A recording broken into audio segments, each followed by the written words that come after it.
So, guys, we're going to think now about the structure and form of this particular poem, which is relatively simple in terms of its physical layout and some of the structural elements that it uses to make its point.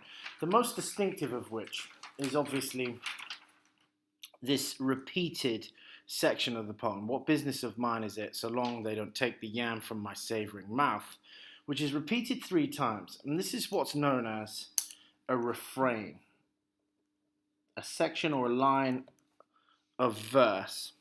A refrain is R-E-F-R-A-I-N. A section or a line of verse that is repeated over and over again at the end, usually, of a stanza. But here it's given its own separate stanza on 3 occasions. And I think the fact that this refrain is given its own stanza, when it usually is not, I think is an important aspect of what we would call the stasis of the speaker's perception. The speaker throughout this poem is very stable and almost determined in his distancing of himself from this particular series of horrors and atrocities, and in his naivety.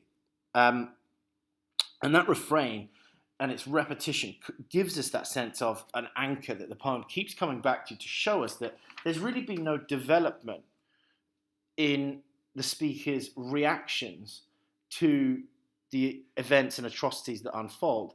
And so we have this shifting structure from external events, speaker's internal sort of consciousness, the speaker's thoughts, from stanza to stanza, that shows us that he is not reacting to the surroundings, he is not reacting to events, and he is rigidly determined to maintain a sense of distance and separation from this particular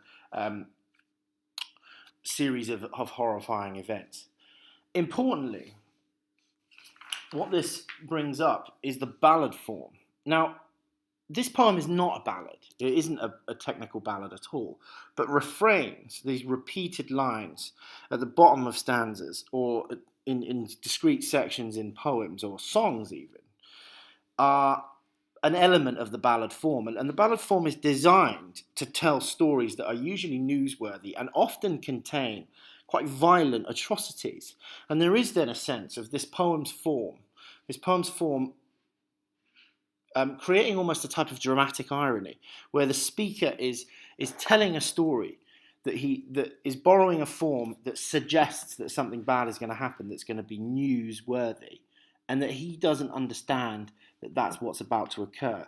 So the ballad form that this poem in some ways echoes, I think, is part of its overall construction of the speaker and his naivety and distance. Now, importantly, is the final point we want to make about the structure and form is this third issue here of the final couplet of the poem, the final 2 lines, which is the only 2-line stanza in the poem, because we have these shifts between 4 and 3, 4 and 3, 4 and 3, all the way through the sections of this poem. Another 3, another 4, another 3, and then 3 and 2. And then that shift in the line length, the shift in the stanza length and line length, the shift in stanza length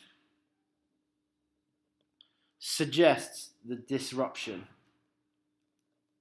and the speaker's realization in the final concluding part of the poem, which we're going to go on to look at in a second. So that physical alteration in the structure, in a very repetitive and stable structure, gives us a sense of that disruption and the speaker's realization in very what we'd call incipient form. In its earliest form, this disruption creates an early sense of realization that something is about to change.